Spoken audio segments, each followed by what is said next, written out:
नमस्कार दोस्तों, very good morning. स्वागत है आप सबका। मैं CS देवी और आज हम लोग पिछले 2 दिनों का जो है करंट अफेयर को देखेंगे, 28 और 29 नवंबर का।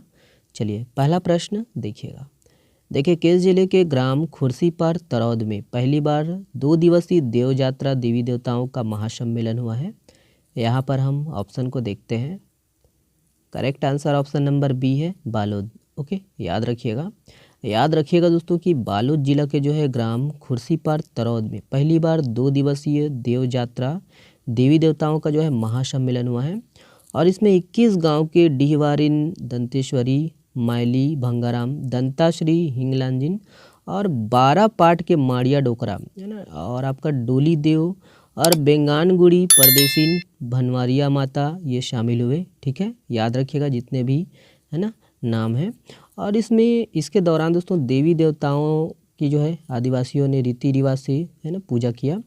और बालोद जिला के अलावा आपका अंतागढ़ क्षेत्र में है ना, अंतागढ़ जो कांकेर के अंतर्गत आता है। ठीक है, अंतागढ़ क्षेत्र से पहुँचे लोग जो है देवी देवताओं से मन्नत मांगे और उसके आधार पर जो है चीज़ें चढ़ाएं। ठीक है, याद रखिएगा कि 2 दिन तक चले धार्मिक कार्यक्रम में ओके अंतागढ़ के देवनी डोंगरी है ना, डोंगरी है ये। ठीक है, देवनी डोंगरी और चुंगा पाट, कोया राय, टोंगाराज और बैहा पाट। ठीक है, और पाट देव और आंगा देव। ठीक है, पाट देव, आंगा देव आकर्षण का जो है केंद्र है। ठीक है, तो ये जितने भी नाम है याद रखना है। किस जिले में हुआ है ये?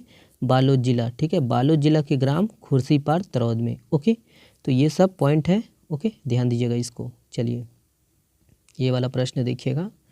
देखिए, हाल ही में चर्चित देवल केवटिन मंदिर, ठीक है, यह किस जिले में स्थित है? तो यहाँ पर हम ऑप्शन को देखते हैं और करेक्ट आंसर है ऑप्शन नंबर ए है, रायगढ़। ओके, याद रखिएगा दोस्तों कि रायगढ़ जिले से 40 किलोमीटर की दूरी पर आपका सरिया विकास खंड के पुजारी पाली में शिव मंदिर स्थित है और इसे देवल केवटिन मंदिर के नाम से भी जाना जाता है। ओके, याद रखिएगा देवल केवटिन मंदिर।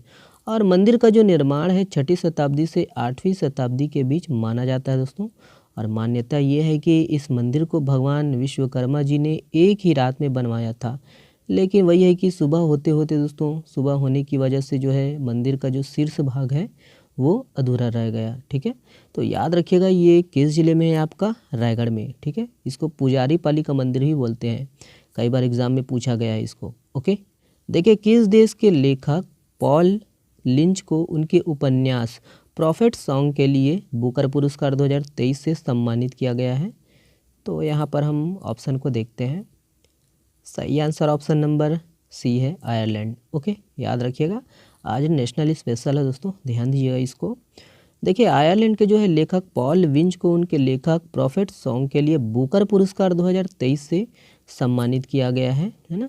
और याद रखिएगा दोस्तों कि है ना, उन्होंने लंदन में रहने वाली दोस्तों भारतीय मूल की लेखिका चेतना मारू के उपन्यास वेस्टर्न लेन को पछाड़कर यह पुरस्कार अपने नाम किया है।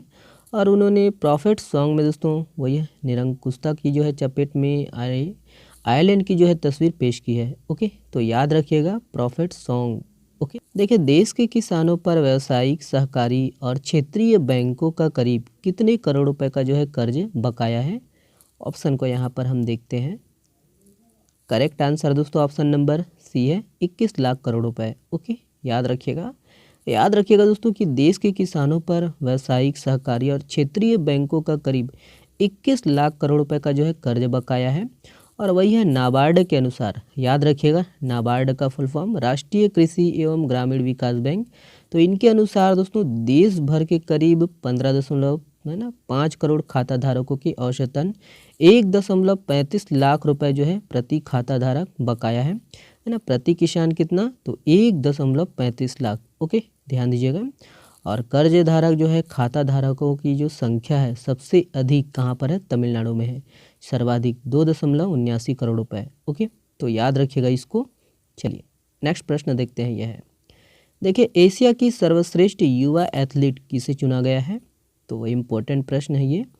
ऑप्शन को यहाँ पर हम देखते हैं।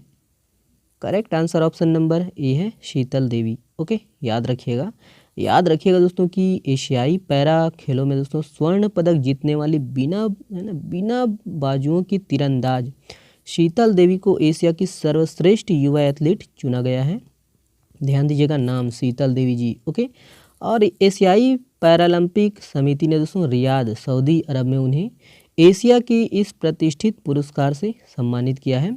और वर्ल्ड आर्चरी, ध्यान दीजिएगा, तीरंदाजी की जो है सर्वोच्च अंतर्राष्ट्रीय संस्था ये, इसके अनुसार बिना बाजुओं के अंतर्राष्ट्रीय स्तर पर तीरंदाजी करने वाली शीतल देवी जी दुनिया की जो है पहली है ना महिला तीरंदाज है। ठीक है, तो याद रखिएगा दोस्तों ये शीतल देवी जी। ओके, तो चलिए, और वही है, इसको भी देख लीजिएगा कि जम्मू कश्मीर के जो है वो किश्तवाड़ क्षेत्र की रहने वाली है। ओके, तो ध्यान दीजिएगा शीतल देवी जी। ओके, नेक्स्ट प्रश्न देखते हैं, ये है, देखिए, पहली बार आयोजित होने वाले खेलो इंडिया पैरा गेम्स 2023 के रूप में किसे लॉन्च किया गया है। यहाँ पर ऑप्शन को देखते हैं। Correct answer option number A है उज्ज्वला। ओके, याद रखिएगा दोस्तों कि पहली बार जो है आयोजित होने वाले खेलो इंडिया पैरा गेम्स 2023 के प्रतीक चिन्ह लोगो और शुभंकर उज्ज्वला को लॉन्च किया गया है। किसने लॉन्च किया है, तो केंद्रीय युवा कार्यक्रम और खेल मंत्री अनुराग सिंह ठाकुर ने लॉन्च किया। ओके, उज्ज्वला क्या है दोस्तों, उज्ज्वला एक गौरैया है और गौरैया का जो है अनावरण किया गया है खेलो इंडिया पैरा गेम्स 2023 के आधिकारिक शुभंकर के रूप में। और ये छोटी गौरैया, ठीक है, दिल्ली के प्रतीक है ना, याद रखना है, प्रतीक के रूप में जाना जाता है और इसकी विशिष्टता दृढ़ संकल्प और सहानुभूति को दर्शाती है। ओके, नेक्स्ट प्रश्न देखिएगा, ये है, देखिए, हाल ही में चर्चित सिल्क यारा बटकोट सुरंग या किस जिले में स्थित है। तो यहाँ पर जिला नहीं है, माफ़ करिएगा, राज्य है, ध्यान दीजिए इसको। Correct answer option number B है उत्तराखंड। ओके, याद रखिएगा दोस्तों कि उत्तराखंड के जो है उत्तरकाशी के सिल्क यारा बटकोट सुरंग में 17 दिन से फंसे 41 मजदूरों को बाहर निकाल लिया गया है सुरक्षित।